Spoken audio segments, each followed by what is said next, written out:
प्रणाम। प्रभु श्री हनुमान जी महाराज सर्वનું કલ્યાણ કરે તેવી મારી શુભકામના। ડિસેમ્બર 2014 રાશિફળ મંથલીમાં વાત કરીએ।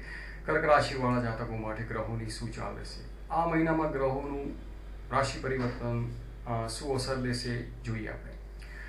કર્ક રાશિવાળા જાતકો માટે સૂર્યગ્રહની પ્રથમ વાત કરીએ। સૂર્યગ્રહ મધ્યાહન સુધી વૃશ્ચિક રાશિમાં, ત્યારબાદ ધનુ રાશિમાં ભ્રમણ કરશે। બુધ ગ્રહનું ભ્રમણ વૃશ્ચિક રાશિમાં થઈ રહ્યું છે, 13 ડિસેમ્બરથી ધનુ રાશિમાં ભ્રમણ થશે। મંગળ ગ્રહ મોટા ભાગનો સમય મકર રાશિમાં ભ્રમણ કરી રહ્યા છે અને શુક્ર ગ્રહ મહત્તમ સમય ધનુ રાશિમાં ભ્રમણ કરશે। જોઈએ ગ્રહોનું શું ફળ મળશે। કર્ક રાશિ, તમારી ચંદ્ર રાશિથી સૂર્યગ્રહની સર્વપ્રથમ વાત કરીએ। જે મહિનાના મધ્યાહન સુધીનો સમય વિદ્યાર્થી મિત્રો માટે ખૂબ જ સારો ફળ આપનાર બનશે। ઇન્ટેલિજન્ટ મિત્રોથી પણ તમને સારો લાભ પ્રાપ્ત કરાવનાર આ સૂર્યગ્રહનું ભ્રમણ રહેશે। સૂર્યગ્રહ જે મહિનાના મધ્યાહન પછીનો સમય છે તે ધનુ રાશિમાં ભ્રમણ કરશે। અહીંયા તમને સારું આરોગ્ય પ્રાપ્ત થશે, તેમજ નોકરી કરતા જાતકો માટે પણ આ સારો સમય રહેશે।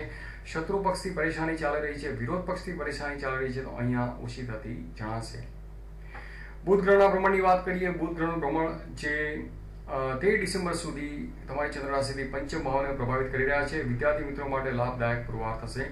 બુધ ગ્રહ 13 ડિસેમ્બરથી તમારી ચંદ્ર રાશિથી છઠ્ઠા ભાવને પ્રભાવિત કરી રહ્યા છે। અહીંયા થોડું આરોગ્ય પ્રત્યે, આહાર વિહાર પ્રત્યે ધ્યાન રાખવું જરૂરી। મંગળ ગ્રહ જે મકર રાશિમાં ભ્રમણ કરશે, જે તમારી ચંદ્ર રાશિથી સપ્તમ ભાવને પ્રભાવિત કરી રહ્યા છે।